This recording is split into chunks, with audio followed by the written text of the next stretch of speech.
Hello, everybody. My name is Hassan Jones, and I'm doing my media literacy final.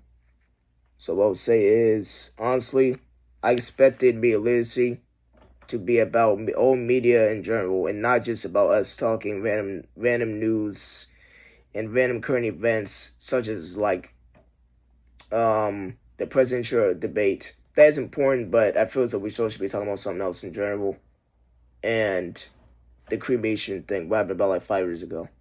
And honestly, I didn't expect it would be relevant to me in any way because even though I am always on my phone, I'm not really that interested in like media, like social media. And all the time, like what? I mean, I'm not really interested in social media unless like something very, very, very serious, like someone died or this president or Donald Trump becomes president. That's number two. It has honestly, in my opinion, I feel as though it has not evolved in any kind of way because even though we learned about this in different information, I am not because I feel as though like my media consumption has not evolved in any kind of way because even though we did learn about disinformation and misinformation, I already knew about that prior to going to media literacy because I just didn't like really see it like that much of a big deal, to be honest. Now, how I would describe myself as if I were to describe myself as a media consumer, I would describe myself as just an average media consumer because even though I do spend like a lot of time on my phone, I'm not really that much in social media. Honestly, like I'm not really into social media because I just don't really see it as like anything just to look at. I'm not really that into it, to be honest. And also, not making so it's like, and I'm not really that much into it as like any other consumer. However, my media consumption has not changed at all during this semester, in my opinion, because even though we learned about the dark stuff, the dark side of TikTok, like how a girl died from a blackout challenge, they didn't even consider that as like a big deal, or it's like they didn't put into like any accountability of it.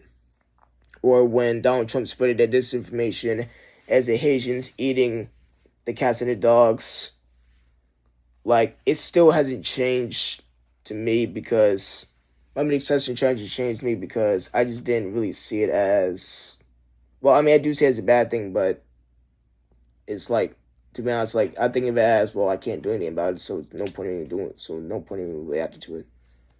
And if there's one thing I have learned about, it is one thing I've learned. Like one really important thing I've learned this semester, it is disinformation. I feel as though that information. I feel as though that if you are going to go onto the internet and you're going to listen to someone talk and they say something very factual, make sure to look up that one factual thing that he said because you don't want to take that as like for certain because, just like I said, information exists throughout the internet. Everybody can say one thing, but their facts that might not be true or it might not be actual factual. So that's why it's always important to look up that one thing before actually believing that one thing, before actually believing that one factual thing that person said.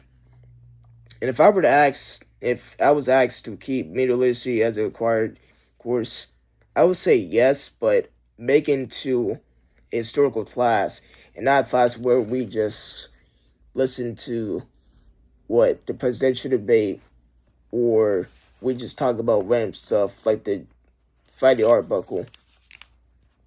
But like what? Because I feel so if we did dive into like a historical learning class, people would be more engaged in it. They would be more interested into like listening to like they would be more interested into listening about the information.